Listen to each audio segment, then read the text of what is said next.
Prochain invité, c'est Christian Dionne, qui est directeur général du club de golf Montmagny. Christian Dionne, bonjour. Salut Michel. Ça fait longtemps que tu n'es pas venu nous voir. Oui, c'est vrai, ça fait longtemps. Oui? Oui. Bon, bien, ça prenait une assemblée générale. Oui, ben c'est ça. Ça prenait à la fin de la saison de golf, probablement. Bon. On en a parlé un petit peu cette semaine. Tu nous as fait parvenir un communiqué de presse. Oui. Bon, tu résumerais ça comment, la dernière année du club de golf Montmagny? Ben ça a été quand même une bonne saison dans l'ensemble. C'est sûr que si on prend le début de la saison, le début de l'été, a été difficile. C'était là à partir avec la... C'était très, très long à partir. Ouais. Je pense pas qu'il y a bien des gens qui vont dire qu'on a eu une superbe saison estivale dans la région de Québec cette année. C'était très ordinaire côté température, surtout au début. Mai, juin était très, très difficile. Après ça, ben, la température a été mieux. Donc, l'achalandage est quand même bon depuis quand même plusieurs années. Mais c'est certain que le début de la saison, quand ça commence pas, ben, c'est un paquet de choses qui s'ensuit. La personne qui dit, ben moi, je joue 10-15 games dans l'année, ben, si elle commence sa première game le 10 juillet, ben, c'est sûr probablement qu'elle va en jouer moins que le nombre qu'elle prévoyait jouer, là. On voit des images aériennes de notre beau club de golf. Oui.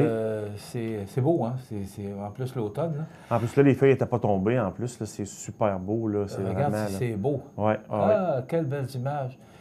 Christian, c'était de l'Assemblée générale. On parle de chiffres. Oui. Bon, on résume quoi la saison 2017 par rapport à 2016? Bien, c'est certain, comme je disais, bon, l'aspect température, il fait. C'est sûr que notre chiffre d'affaires est en diminution. Là, puis c'est sûr que la température est là, elle nous a pas aidé. Fait que c'est certain que le chiffre d'affaires est en baisse par rapport à l'année 2016.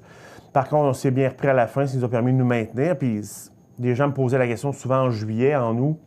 Ça va ressembler à quoi cette année, les chiffres au club? Ça va-tu... Moi, je disais, d'après moi, on s'enlignait sur un déficit parce que la saison ne commençait pas.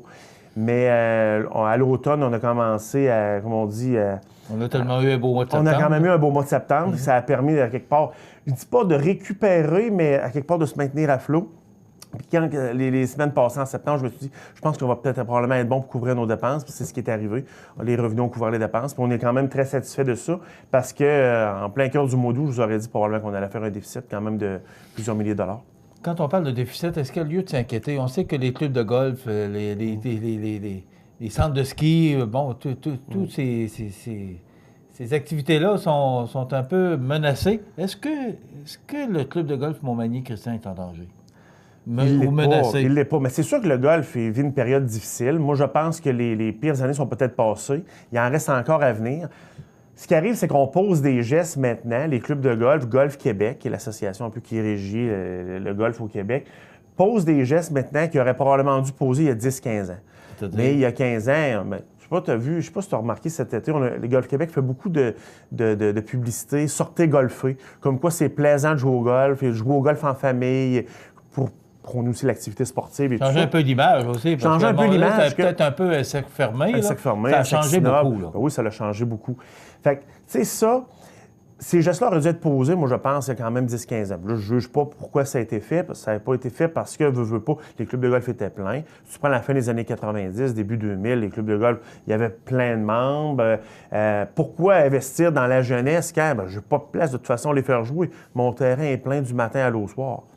Donc là, aujourd'hui, on pose des gestes, on est à retardement. On a perdu une génération dans le golf. On a perdu une génération, c'est pas compliqué.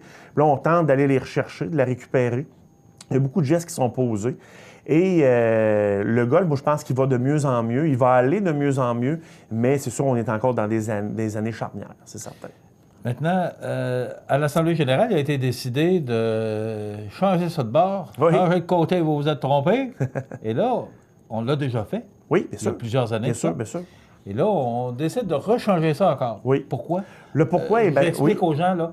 C'est que là, ce qu'on va faire, c'est qu'au lieu de partir sur le 1, on va partir sur le 10. Au lieu de partir sur le 10, on va partir sur le 1. C'est ça. C'est que dans le fond, le 1 devient le 10 devient le 1. Bon. Ça veut dire qu'on va partir en avant du chalet maintenant. Le trou numéro 9, c'est qu'on va jouer ce 9-là avant d'aller jouer l'autre. Pourquoi? Parce que c'est quand même un changement majeur. Bien, si on revient au changement, pourquoi ça a été fait dans les années 90, c'est très, très simple. C'est qu'à ce moment-là, la majorité des golfeurs marchaient. Il n'y avait pas autant de gens qui jouaient en voiture de golf. Les gens marchaient beaucoup et c'était plus facile parce qu'on connaît le 9 Moi, je vais déterminer en haut et en bas, le 9 d'en bas, où les derniers trous, il y a quand même des pentes abruptes sur certains trous. Donc, pour faciliter le marcheur, on avait dit, bon, on va commencer par ce 9-là, ce qui va être le plus difficile à marcher, et le deuxième 9 va être beaucoup plus facile par la suite. Qui était quand même sensible. Ça marche beaucoup mieux.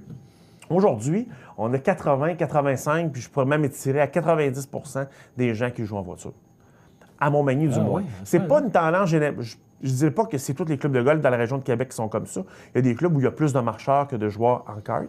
Mais à Montmagny, c'est majoritairement en voiture. Donc, dans la mesure où la majorité des gens vont jouer en voiture, donc l'aspect des côtes, la côte du 7, qu'on appelle le Mons, a beaucoup moins d'impact parce qu'on joue en voiture de toute façon.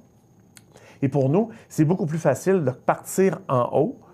Ça nous amène une récupération salariale au niveau des départs. C'est certain, parce qu'on a toujours 2 personnes en place quand les départs commencent le matin, quelqu'un à la boutique, quelqu'un au départ, parce que le départ est un petit peu plus loin du chalet. Maintenant, avant le milieu de la journée, la personne qui est au départ n'a pas nécessairement besoin d'être là parce qu'on est capable de gérer de la boutique. Donc, il y a une récupération salariale là. Et ça, c'est quand même considérable là-dedans, c'est ça. Ouais. Puis là, va être où la petite... pour l'instant, la cabane du départ va rester au même endroit. Parce que, veut pas, quand on termine le trou numéro 9, qui est au bout du chalet, ou la terrasse, là, côté nord, dans le fond, il faut descendre en bas. Fait que c'est sûr que ça prend quand même quelqu'un qui s'assure que... Faire le trafic un peu, gérer tout ça, que ça se fasse bien. Fait que pour l'instant, on le laisse là. Est-ce qu'on la ramènera plus près du verre de pratique et peut-être que ça se fera? Pour l'instant, on n'en est pas là. On va le gérer de cette façon-là pour la saison prochaine. Beaucoup de gens sont propriétaires de leur propre voiturette. Oui. Est-ce que ça nuit au club, ça? Bien, ça a été fait dans un but précis. Finance, là? Bien, ça a été fait dans un but précis. Quand les garages se sont construits au club de golf, c'était dans le but de rentrer des sous pour le club aussi. Mais il faut dire que pour être détenteur d'une voiture de golf au club de golf, il y a des règles à respecter. C'est pas qui veut détient un quart de golf. Il faut être membre. Tu peux pas dire une année, Michel, moi j'ai mon quart, puis cette année, je vais aller faire du vélo. Puis je rentrerai membre bien que dans 2 ans, parce que là, ça me tente de faire du vélo. Je m'excuse, mais ça ne marche pas comme ça. Si tu es propriétaire d'une voiture de golf, tu te dois d'être membre. Et les gens signent une convention avec le club qui les oblige à certaines règles. Puis nous aussi, envers eux, ça nous oblige à certaines règles aussi. OK. 2018, on s'attend à quoi? On s'attend à quoi? À part le changement. Là, ce changement-là aussi, pour terminer là-dessus, va nous permettre d'accroître nos ventes de 9 trous en fin de journée. Il y a beaucoup de gens, Michel, qui viennent 3h, 3h30, 4h, 4h30, 5h, qui viennent jouer, puis ils veulent jouer 9 trous. Ouais. Ces gens-là, c'est souvent eux qui vont marcher.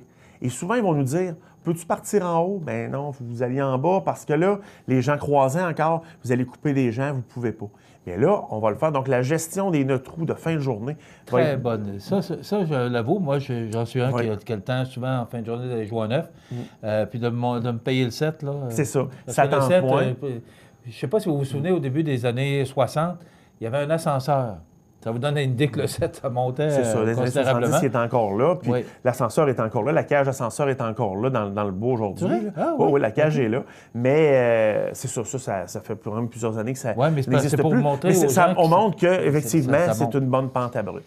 Donc, prévision pour 2018, ben, c'est sûr que, en quelques secondes? Ben, c'est la météo, encore une fois, qui fait foi de tout. Moi, je dis, on a bien beau avoir le meilleur produit entre les mains, le plus beau terrain, avec les meilleures promotions du monde. Si l'achalandage n'est pas l'achalandage, mais la température n'est pas là, il n'y aura pas d'achalandage. Donc, c'est certain qu'on met sur une température favorable en début de saison, de la chaleur, pour amener les gens le plus possible au terrain. Est-ce qu'il y a une provision, à quelque part, quand on passe de dures années dans le club de golf? Parce que c'est une coopérative, il faut le c'est pas une coopérative. C'est une organisme sans but non lucratif. C'est certain que... Excuse-moi, c'est pas une coopérative, c'est un but non lucratif. Mon but non lucratif. Mais c'est certain qu'il ne faut pas faire des déficits d'année en année, parce qu'à un moment donné, ça va devenir difficile. Mais c'est sûr qu'on n'est pas à l'abri de subir certaines pertes, mais on serait capable de pallier à ça si jamais ça l'arrivait.